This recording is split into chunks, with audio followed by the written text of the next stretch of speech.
just wanting to freak out all the time. I just, you know, so much going into that. And I kind of want to break there on that and touch into some other things with Lyme disease, which is marriage, dating, families, friendships, because all of that gets strained. You lose friendships. Family members don't believe you.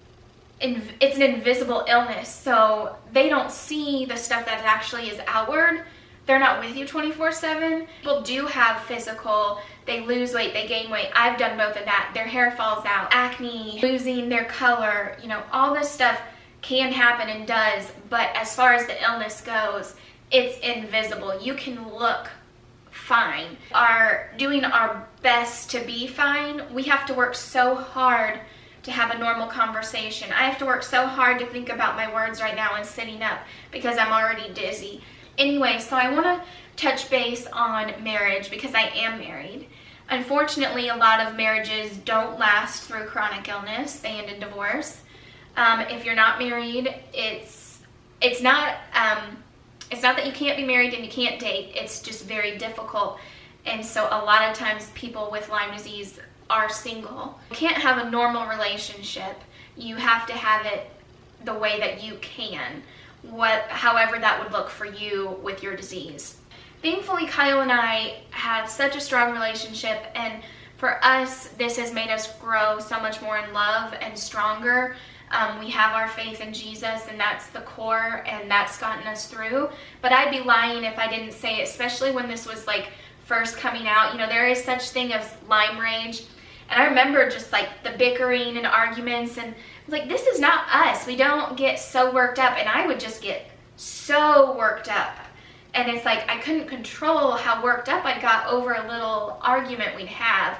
Or, you know, he wouldn't understand, but he didn't know yet. You know, so again, I'd be lying to say we didn't have our issues through this. But I'd also be lying if I didn't say how much we've grown and how much our love for each other has grown. And something we really strive to is to find the blessings in the little things. So we love being together all the time. You know, we don't go out on dates. We don't, up until our 4th year anniversary, on our 5th year, we went on our first trip since our 1-year anniversary. And our 1-year anniversary was very short and close to home, and I was crying during it and miserable in the sense of I just wanted to walk around holding hands, and I was too tired. I was too exhausted. I was in too much pain. I do want to talk about a few more facts. Lyme is sexually transmitted. Well, Kyle got Lyme from me, and thankfully we were able to tell. And then about 6 months of symptoms, they're so little and slight that most of the time people would not think, oh, it's Lyme, but because I knew how he was before, his symptoms were kind of similar to mine, his wrist, his joints. And so we were like, we need to get this looked at. So he started treatment 1.5 years later. Kyle has been in remission since, so I do want to give encouragement to that. But I don't want to gloss over the fact that it is sexually transmitted. So you need to take precautions. Something that's hard for me to talk about, but I get asked, can we have kids? Just like Lyme is sexually transmitted, it is also transmitted from the mom to the baby. You can do treatments you have to, unfortunately, for a pregnant mom to take for Lyme disease so it doesn't pass in utero. The question of like, can we have kids? That's hard for me because we've been together for a really long time, and by the age of 22, I was ready to be a mom. We were ready to have kids, and getting sick changes that, and God directs my path. And you know, I might have a way I think my life should go, but I can find peace in knowing that He has a plan for us. I've cried about it so much. There's times that people just ask me how I'm doing. I cry if they I don't want to act like, oh, I'm okay with this, but I do have peace at the moment because I can barely take care of myself. I can't take care of a child too. My body, pregnancy would be very, very hard on my body. I pray at some point I can have children. A lot of times people saying, oh, you're still young. Yes, I'm 27, but at the same time, this started when I was 21 as far as the chronic stage, and chronic illness years go like that in the sense of no change. As far as actually being able to, I don't know how easy or hard that would be for us. I'll happily answer any in-depth questions you guys have on any of these subjects. Kids is difficult. You have to be healthy enough to have a baby. Pray that if it's God's will, it would happen, and then, you know I would have help. It would be very, very hard though. Come on. He's literally sitting in front of the camera. The hardships of treatment. We lived with my parents for a little bit before we got our house, and I would wake up at 3 a.m. throwing up my medications, and then I'd have a seizure. Or when we were in our house, I was alone and I started having a seizure, which was scary. Thankfully, Kyle got the jumbled up text, and my parents live a block away. He ran over and came over. Depression and anxiety. Suicide is the #1 cause of death for people with Lyme disease, because it's very, very hard to endure when you're in pain that long. One reason why I had to stop my antibiotic treatment, after so many years, my body just couldn't do it anymore. The negative was outweighing the good. And I remember crying in the shower, sitting down, shaking for a half hour because I was just so depressed. Because of medication. The hard thing is, it's getting to it. But if you have to be bedridden and you can't function, it's not helping because you're backtracking at the same time. You have to find a level that works for you. And my body was clearly done with what I was doing. I was gagging all the time. I call mine, I just get a very deep sadness and I can't shake it. You know, I still get that, but not as much. It just comes with a lot. Like, it's so much, it's hard to put into words. That it's very hard. It's a very lonely and isolating disease. You can't go out. You can't do things like normal. So I really want to encourage you, if you're going through this, to find the joy in your everyday routine. We've gone on a short cruise. We've gone to Florida to visit family, and what we do is, you know, I use my wheelchair. I know my limits. I don't really stray off my diet. I mean, yes, that can be hard, but doing that versus not doing anything is such a blessing. And I didn't really do anything for years and years. I still worked. I'd still visit family sometimes.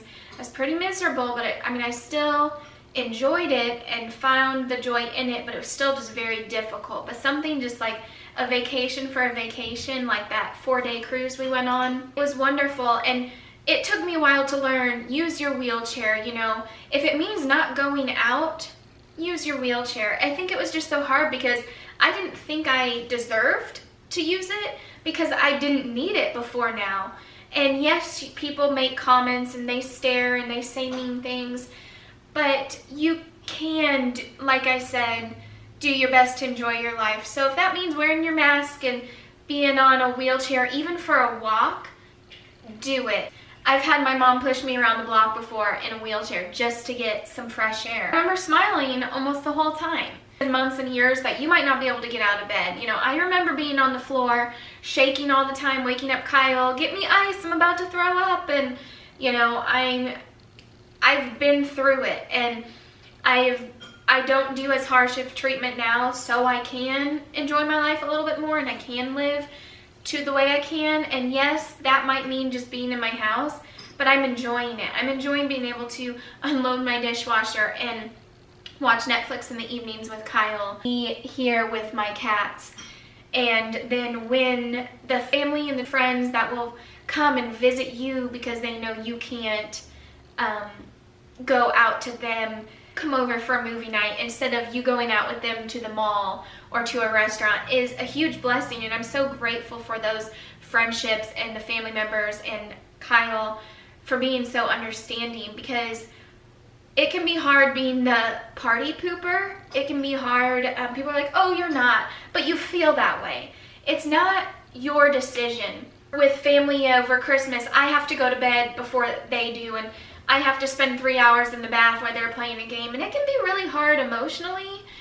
You feel left out, but you do what you have to do. I just don't want anyone to ever make you feel bad about that. And I know a big part of it can be yourself, but when there's nothing you can do about it, please try not to dwell on that.